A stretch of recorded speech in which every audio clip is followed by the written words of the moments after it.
All right, for question number 4, we are now in the kitchen. The kitchen, yeah. Kitchen. And you can see, I even have a bowl here. And what does it have on it? Yes, U.S. history stuff. So there you go. All right, even the kitchen is patriotic. All right, question number 4 should be your favorite question because I think it's the shortest one. So it's about the environmental movement, and the environmental movement really picks up steam around the late 60s, early 70s. And most of what your textbook talks about, you noticed I only gave you 2 pages for reference, which is probably why I think this will be your favorite question. And if you watch that little video clip, I think it's the first video clip, you'll notice kids getting sprayed with pesticide. And that really did happen. It was pretty crazy stuff.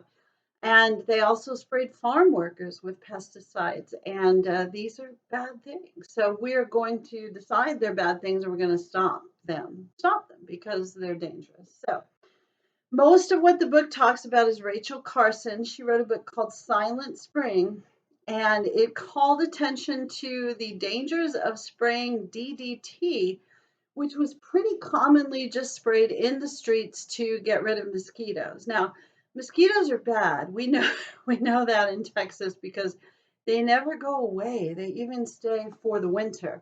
But they cause some pretty bad diseases, different types of fevers and malaria. And my dad got a disease called polio from a mosquito bite that we have vaccines for, so people don't get that as much. But we do want to control the mosquito population here. We have the West Nile virus from time to time. So killing mosquitoes was important, but spraying people with DDT, we found out had some pretty dangerous side effects and could sometimes cause cancer. So once that information was shared, then people got concerned about it. And I think Rachel Carson, one of the videos talks about it. I think I don't think it's in your book, but I think she actually worked for the government for a little while. So when she was advising people, she had an opportunity to share that advice with some pretty high level people. And even though many businesses were opposed to some of her findings, I think what they figured out was people were not opposed to her findings. And one of the things the book emphasizes during this era that is different in US history is rather than personal freedom and personal property, which have been pretty strong emphases in US history up to this point, we're starting to re emphasize the common good and redefine what the common good is. So it's not just do I have enough land? Do I have enough money? It's can I survive as well? And that, of course, is just really important in the modern era as well, as we try to decide do we want to reopen the economy, which of course we do because money really does matter. But if we do it too soon, is it going to cause such a health problem that it wasn't worth it? So finding that balance between what's good economically and what's good for people's health and is important. And managing capitalism, business versus personal health, it's tricky stuff, and it's still tricky stuff. So be sure in your answer that you talk about Rachel Carson. How can you not? That's what most of the information is about, and 2 of the videos. The timeline of environmental stuff will be useful for you as well. Feel free to talk about stuff in the 60s and early 70s. I think one of the things that you'll notice is that environmentalism really picks up as we start to get out of Vietnam because we're changing our focus. And it's really probably most dramatic in the Nixon administration, which does start, Nixon gets elected in 68. So he's kind of the end of the 60s. He's a return to Law and Order, not the TV show, but we have a lot.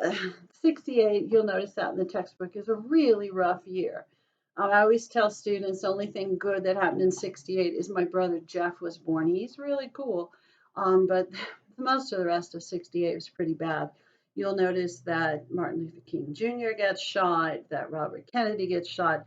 Those are not environmental, though. So let's talk about something else. So back to the environmental stuff. When Nixon becomes president, you will notice, let's see, Clean Air and Water Act, Endangered Species Act, that Earth Day happens during his presidency, creation of the Environmental Protection Agency. We'll start to have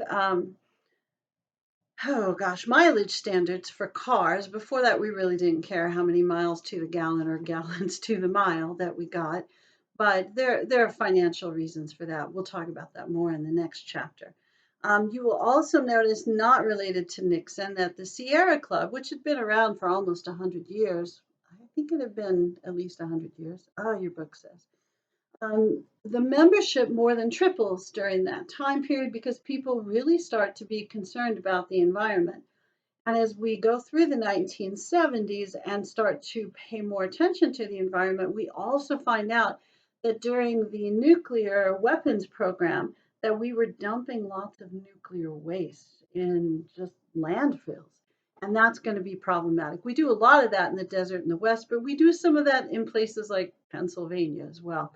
So, or is it New York? Oh gosh, but it's in highly populated areas in the Northeast. So we are going to change all kinds of things about how we think about the environment and how it's not necessarily about profit and loss solely. We do want to make sure that people are okay too.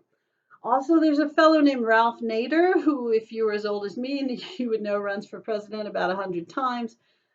He's very much an environmentalist. He typically was the nominee of the Green Party, but in the 60s, he wrote a book called Unsafe at Any Speed. And it was about a book called, not a book, excuse me, a car called a Corvair, which I think was a super fast sports car. The one thing I do remember about it is that an actor fellow named James Dean, who was really trendy in the 50s and 60s, had a crash in it and died.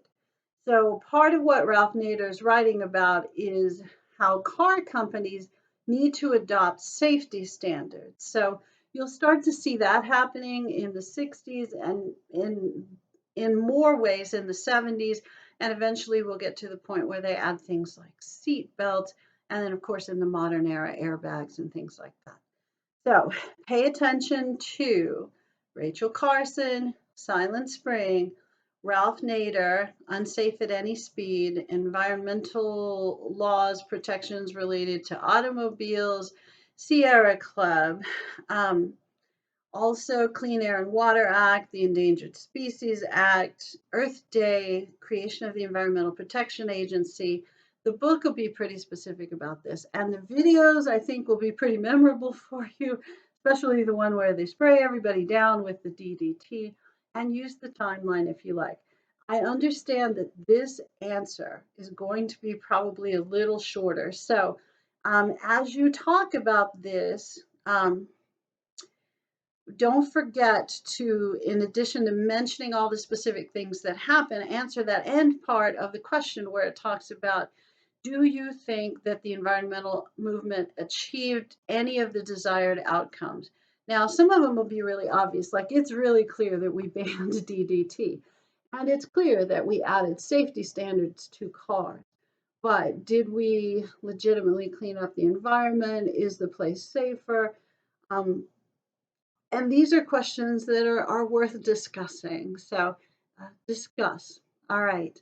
So we've one more question that I have to make a video for. Oh, I forgot to show you my shirt. So this time it's not a college or anything. It is my really old Leander Youth Soccer shirt. Leander Youth Soccer. I think this predates any of you who might have played for Leander Youth Soccer. It's pretty old. Like me. Okay. All right, enjoy question number 4, and I'll come back and talk to you about the discussion board question, and I may just give up going all through my house and just sit in front of the cereal again. All right, have a nice day, evening, whatever you're having. Take care of yourselves. Be socially distant, but, take care of yourselves. And I will talk to you again soon. Bye.